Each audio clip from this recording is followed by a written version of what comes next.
Google. This tech giant has a great influence over our lives. From YouTube to Google Assistant controlling your home, Google holds one of the largest internet empires known to this day.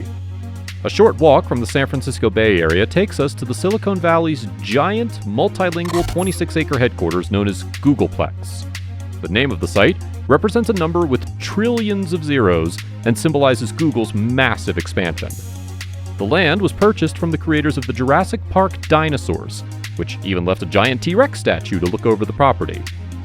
Designed by Clive Wilkinson, the complex holds meeting rooms, free cafeterias, places to relax and meditate, and even swimming pools. Google takes care of its employees.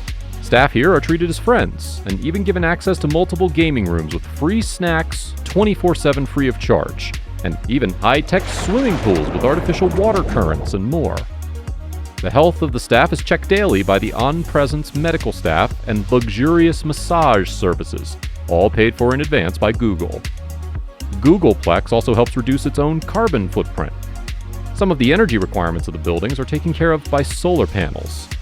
Even vegetables and herbs used in the free cafeterias are grown inside the large complex. The site alone is evaluated at $1 billion. And if all the free food and medical care are taken in consideration, the Googleplex is one of the most expensive headquarters ever built.